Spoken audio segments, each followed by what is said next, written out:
Every day, we see the darker side of the world around us. We witness how people can hurt others in ways that are hard to understand. It's a sad part of life, but it's something we can't ignore. As someone who dives into the world of crime, I'm here to share the most shocking stories and try to understand what drives people to do such things. I'm Michael, and today, I've got another unreal true crime story for you. Kapunda, South Australia, was a peaceful town where people felt safe. It wasn't the kind of place where shocking crimes happened. But on the night of November 7th, 2010, that all changed. Inside the Rowe family home, everything seemed normal. The lights were off, the house was quiet, and the family was fast asleep. But just after midnight, something terrifying happened. A scream cut through the silence. Then another. A struggle broke out, followed by chaos. Someone had entered the house, and within minutes, the Rowe family's home turned into a scene of horror. The next morning, everything looked the same from the outside. The house stood still. No one knew what had happened just hours before. Days would pass before neighbors started to worry, before anyone realized something was very, very wrong. What happened that night? Who was responsible? And why? The truth would send shockwaves through the entire town.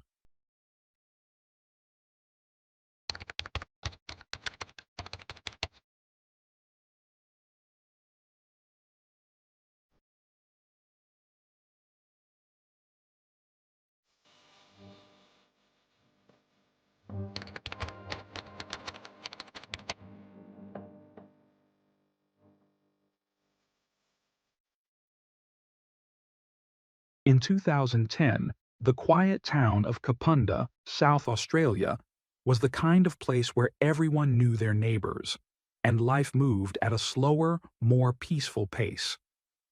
Among its residents was the Rowe family, who had built a simple yet happy life in the community. Andrew Rowe, the family's patriarch, was originally from England, born in 1965. At just 3 years old, his parents made the life-changing decision to move to Australia, where they settled in Adelaide. Growing up in the suburbs, Andrew was known for his warm personality and love for fishing trips with his father. His easygoing nature made him the kind of person people naturally gravitated toward. As a young man, Andrew met Rose, a vibrant and cheerful woman just a year younger than him. Their connection was instant, and before long they were inseparable. By 1985, they tied the knot in an intimate ceremony surrounded by close friends and family. A couple of years later, their joy multiplied with the arrival of their son Christopher in 1987, followed by their daughter, Chantel, in 1994. The Rowes decided to start a carpet cleaning business, which quickly became successful, providing them with financial stability. By 2010, Christopher had moved out and was living with his girlfriend a short distance away, while 16-year-old Chantel was balancing school and her part-time job at a local cafe. However, that year, Chantel faced an unexpected challenge. She discovered she was pregnant. Despite the difficulties ahead, she remained determined to build a future for her child, with her boyfriend Dylan offering unwavering support. Life in the Rowe household carried on as usual until the night of November 7th, 2010. What happened that night would send shockwaves through the town and leave investigators searching for answers in one of the most brutal crimes the region had ever seen. Sometime after midnight, an intruder broke into the Rowe home, carrying out a massacre so violent that even the most seasoned detectives from Adelaide were left shaken. The crime scene was a nightmare. Blood covered the floors, walls, and even the ceiling.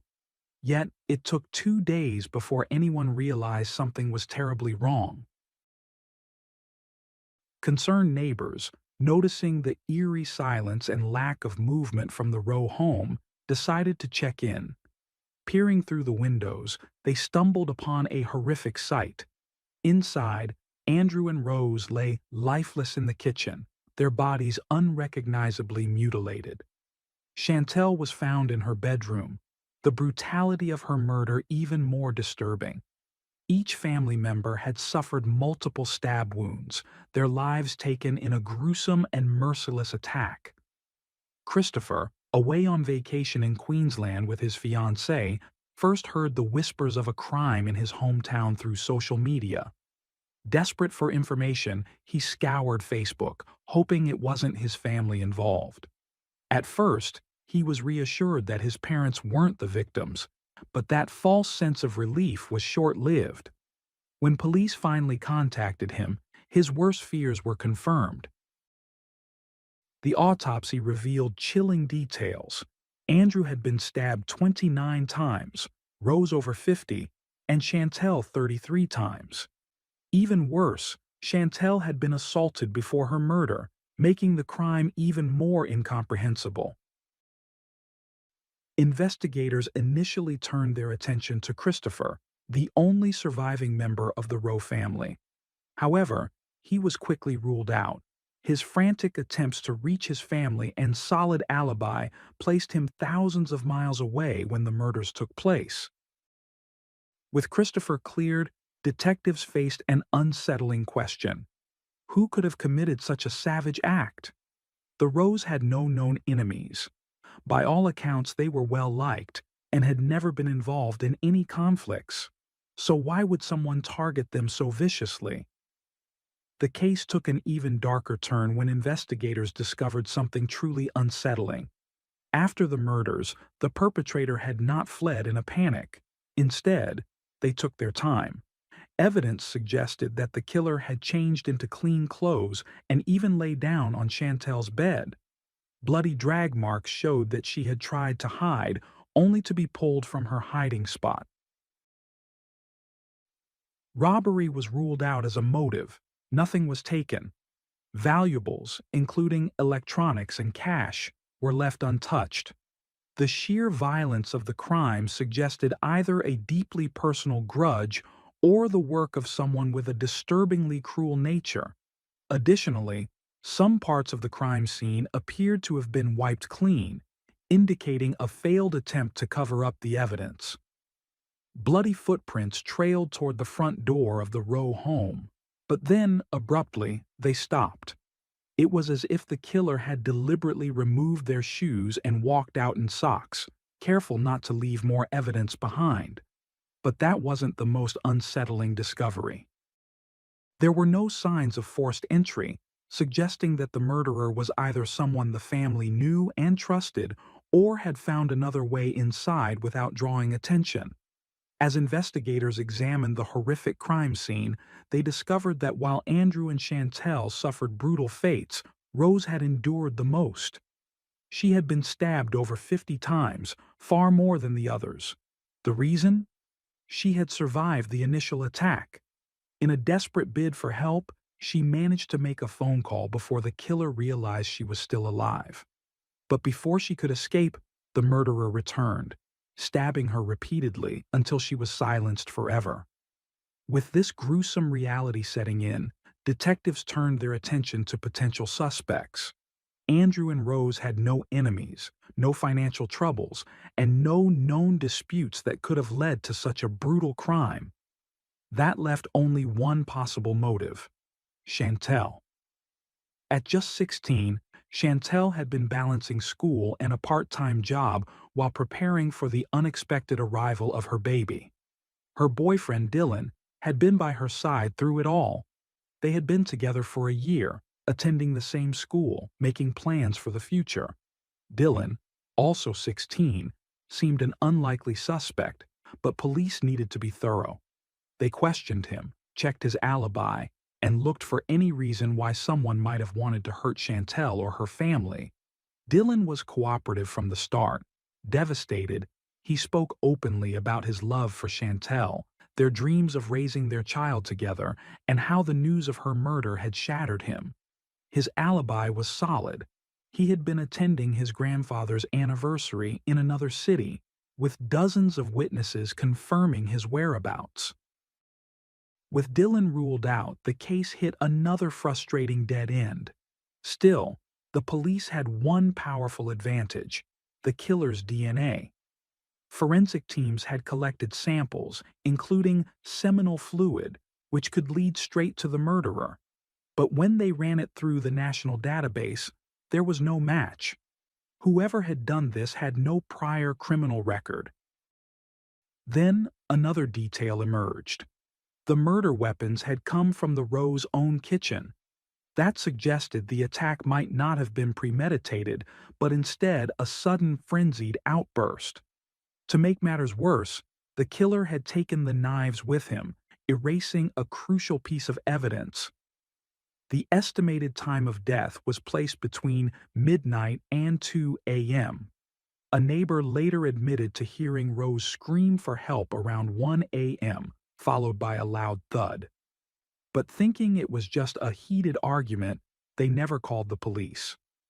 With few clues and no clear suspects, investigators turned to the public, hoping for a breakthrough. Tips flooded in, but most were misleading: wild theories, hoaxes, and outright dead ends. Just when it seemed like the case was going nowhere, Dylan recalled something that made detectives stop in their tracks. The night before her murder, Chantel wasn't feeling well. She had a fever and called her boss to let them know she wouldn't be coming to work the next day. At exactly 5 a.m., Dylan sent her a text checking in on her. His message was read, but there was no reply. What he didn't realize at the time was that Chantel had already been dead for hours. Someone else had read his message. Someone who was still inside the house. Then came the most chilling discovery yet. The killer had actually tried to respond to Dylan's message, but because Chantel's phone was out of credit, the message never went through. It had been a failed attempt to create the illusion that she was still alive. With this disturbing lead, detectives turned their focus toward Chantel's social circle, searching for anyone with a possible grudge. That's when they came across Jason Alexander Downey. At just 17 years old, Jason was part of the same school crowd as Dylan, but barely knew Chantel. At first, he seemed harmless: average height, thin, quiet. Detectives initially planned to ask him a few routine questions and move on. But as soon as the interview began, Jason's behavior raised red flags. Instead of answering simple questions, he grew tense and evasive. He rambled about how he hadn't been invited to Chantel's last party and how everyone else seemed to have a partner except him. Things that had nothing to do with the case. Then, unprompted, he suddenly blurted out that he had an alibi for the night of the murders, despite no one asking. The inconsistencies in his story were alarming. Investigators took his fingerprints and DNA for comparison. Jason complied without hesitation, his demeanor oddly calm, which briefly made them second-guess their suspicions. But then, they noticed something: a series of fresh cuts on his palms.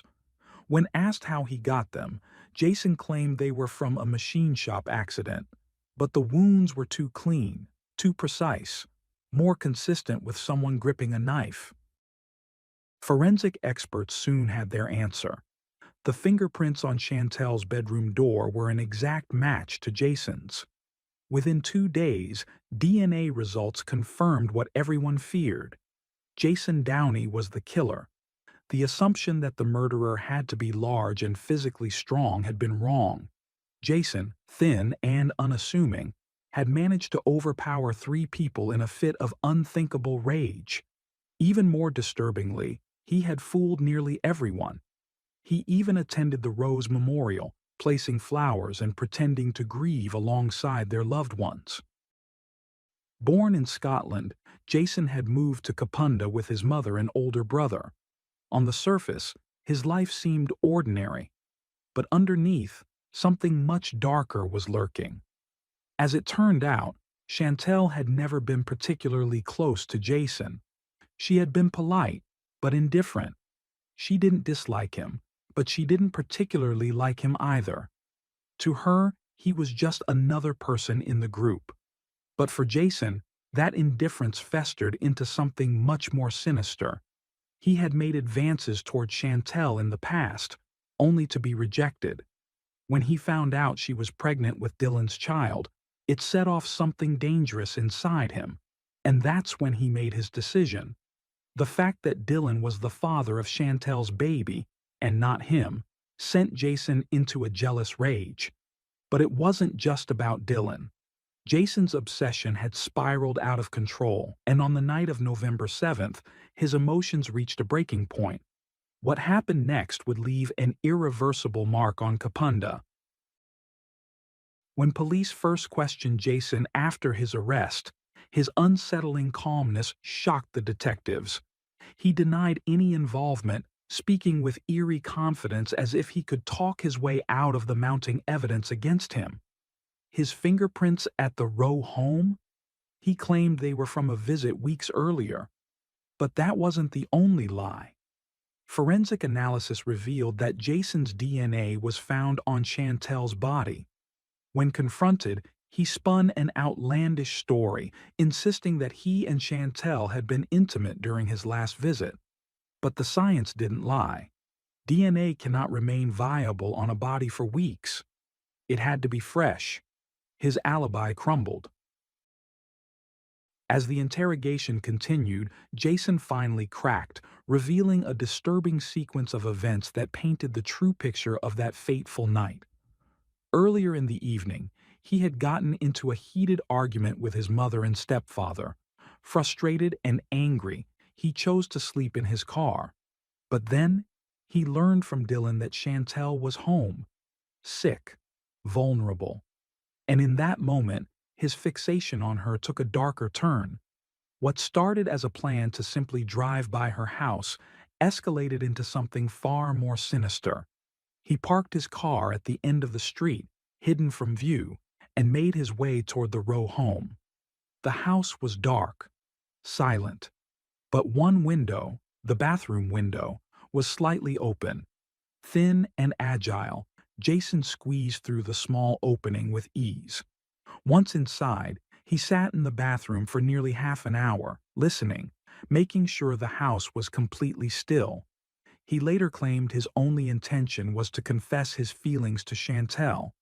But if that were true, why did he take a kitchen knife before entering her bedroom? Investigators saw through the lie immediately. Jason hadn't come to pour out his heart, he had come to control her.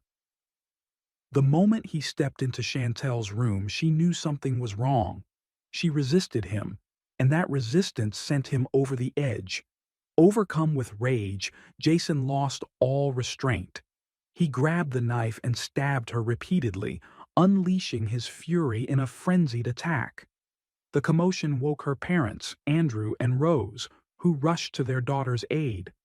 But Jason, now fully consumed by violence, turned the knife on them too, killing them both in a savage assault. Afterward, Jason tried to justify his actions as a crime of passion, but the evidence suggested something much darker: premeditation. More damning clues surfaced as police continued their investigation. A pair of blood-stained shoes was found abandoned in an isolated area. The DNA on them was a perfect match to all three victims. The prints from the soles matched the bloody footprints at the scene. Inside the shoes, Jason's sweat was found, further implicating him. Though Jason cooperated at times, offering to show detectives where he had discarded the murder weapons, they were never recovered. Police suspected he was still trying to manipulate the case, stalling for time, even as the evidence against him mounted. By the fall of 2011, nearly a year after the murders, Jason Downey stood trial. Throughout the proceedings, he remained eerily emotionless, shifting his testimony multiple times but never showing true remorse. He claimed to have no memory of killing the Rowe family, despite the overwhelming forensic proof that he had. One particularly disturbing detail emerged during the trial. After the murders, Jason had taken Chantel's pendant and chain. He kept it as a twisted trophy, a physical reminder of the girl who had rejected him. At one point, he even argued that all of this could have been avoided if Chantel had just invited him to a party she had hosted before her death. It was clear that his deep feelings of rejection had fueled his monstrous actions. Throughout the trial, Jason remained cold and detached. When he finally pleaded guilty, it wasn't out of remorse. It was a calculated move to secure a lighter sentence. He later admitted to his brother that his guilty plea was a strategic decision to avoid a harsher punishment. Even law enforcement officers who had seen the worst of humanity were horrified by the sheer brutality of Jason's crimes. One investigator summed it up. His guilty plea shouldn't be seen as any sign of remorse. These murders were cruel, calculated, and savage beyond belief. On April 19, 2012, Jason Downey was sentenced to life in prison, with the possibility of parole after 35 years. Had he not pleaded guilty, he would have faced at least 45 years before being eligible for parole. In a final act of manipulation, Jason wrote a letter to Chantel's family and friends, claiming he was sorry and that he deserved his punishment. But reading between the lines, it felt hollow, forced, like a child being told to apologize rather than a man who truly regretted his actions. For Christopher Rowe, who lost his entire family in one night, the sentence could never bring back what was taken. To honor them, he had their names tattooed on his body, a permanent tribute to the parents and sister he would never see again. In one emotional interview, Christopher couldn't even bring himself to speak, instead letting his cousin express the pain that would never fade. The lives of my dad, mom, and sister were viciously taken, and yet their killer will have a chance at freedom one day, while we, their family, continue to serve a life sentence of grief. After the tragedy, Christopher took time away from work, leaving Kapunda to escape the painful memories. When he returned, he found it difficult to resume his old life. Eventually, he took over his father's business, renaming it from First Choice Carpet Cleaning to Rose Choice Carpet Cleaning, a way to honor his mother's memory while rebuilding his future. As for Jason Downey, he remains behind bars in the Moorland Juvenile Detention Center in South Australia, serving his sentence. Now, I want to hear your thoughts. Do you think Jason's sentence was fair? Should he have received a harsher punishment? Or does spending decades in prison, knowing he'll never truly be free, serve as the most fitting consequence? Let me know in the comments.